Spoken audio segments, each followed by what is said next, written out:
మదనపల్లి అనే ఒక ఊరు. 7 సంవత్సరాల ఒక చిన్న పాప బయట ఆడుకుంటూ ఉండేది. ఒక్కసారిగా కనపడకుండా పోయింది. కట్ చేసి చూస్తే తర్వాత రోజు అక్కడ డ్రమ్ములో చనిపోయి పడిపోయింది. అసలు ఒంటి మీద ఎలాంటి బట్టలు లేవు. ఆ పాపకి వచ్చిన పోస్ట్ మార్టం రిపోర్ట్ చూస్తే ఆ నీళ్ళలో ముంచి ఊపిరాడకుండా చేసి చంపేసినట్టుగా చెప్తున్నారు. అసలు ఇది ఎవరు చేసిన పని అయి ఉండొచ్చు? ఎవరైనా కక్షతో చేశారా, లేకపోతే ఇంకేదైనా ఉద్దేశంతో చేశారా? అసలు ఈ కేసు బయటకు వచ్చిన తర్వాత ఆ చేసిన కల్ప్రిట్ సిచ్యువేషన్ ఎలా ఉంది అండ్ ఇప్పుడు అతని పొజిషన్ ఎలా ఉంది ఏంటనేది మనం కంప్లీట్గా డీకోడ్ చేద్దాం. Welcome to మెట్వర్డ్స్.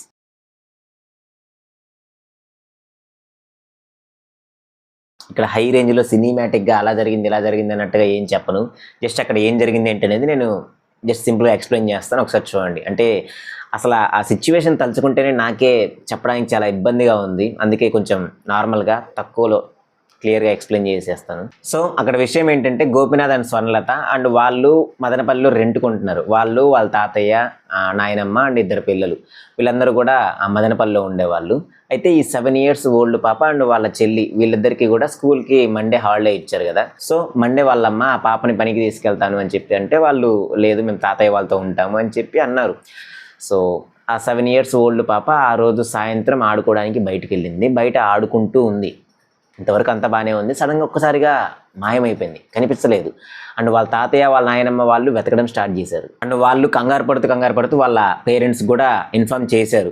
అండ్ ఈ ఊరు మొత్తం కూడా ఆ పాపని వెతకడం స్టార్ట్ చేసింది. ఊరంతా కూడా జల్లెడ పడుతున్నారు ఆ పాప ఎక్కడికి వెళ్ళింది, ఏమైపోయింది అని. అండ్ ఇంత లోపల ఎఫ్ఐఆర్ కూడా ఫైల్ అయిపోయింది. అండ్ పోలీస్ వాళ్ళు కూడా ఇన్వాల్వ్ అయ్యారు. ఆ పోలీస్ వాళ్ళు వచ్చి ఆ ఊర్లో వెతకడం స్టార్ట్ చేశారు. అండ్ వాళ్ళందరికీ, ఆ ఊర్లో ఉండే వాళ్ళందరికీ కూడా ఒకడి మీద మాత్రం బాగా డౌట్ వచ్చింది. అంటే వాడు కులవర్ధన్ అని చెప్పి ఒక వ్యక్తి ఉండేవాడు. వాడు 27 years old aged person.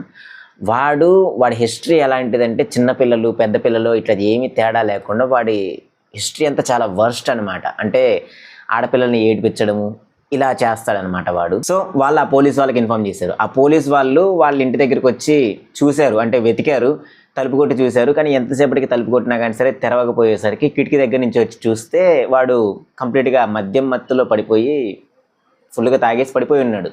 So వాడిని అలా చూసేసరికి ఖచ్చితంగా వాడు కాకపోయి ఉండొచ్చు అని చెప్పి అక్కడి నుంచి పోలీసులు వెళ్ళిపోయారు. అంటే ఇదంతా కూడా నైట్ 1:30 ఆ టైం అప్పుడు జరిగింది. అంటే midnight 1 o'clock ఆ టైం అప్పుడు జరిగింది ఈ సిచ్యువేషన్ అంతా కూడా. వాళ్ళ ఇంటికి వెళ్ళడము, వాళ్ళు మళ్ళీ వెనక్కి తిరిగి రావడం, ఇదంతా కూడా midnight జరిగింది. తర్వాత రోజు మార్నింగ్కి అప్పటికి ఇంకా పాప దొరకలేదు. అండ్ అప్పటికి కూడా ఇంకా వీళ్ళంతా కూడా సెర్చ్ ఆపరేషన్ చేస్తూనే ఉన్నారు. అండ్ ఊర్లో వాళ్ళందరూ కూడా కలిసి ఆ పాప కోసం వెతుకుతూనే ఉన్నారు.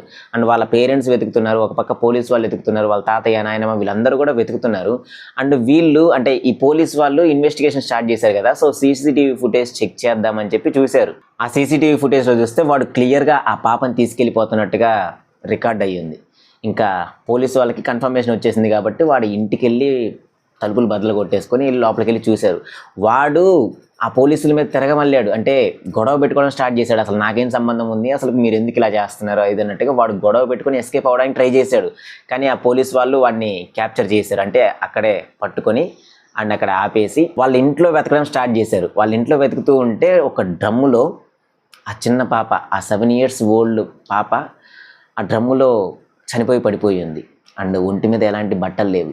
అండ్ వాళ్ళు ఆ పాపని పోస్ట్ మార్టంకి పంపిస్తే ఆ పోస్ట్ మార్టం రిపోర్టు ఆ పాపకి సెక్సువల్ అసాల్ట్ చేసి చంపేసినట్టుగా రిపోర్ట్ వచ్చింది.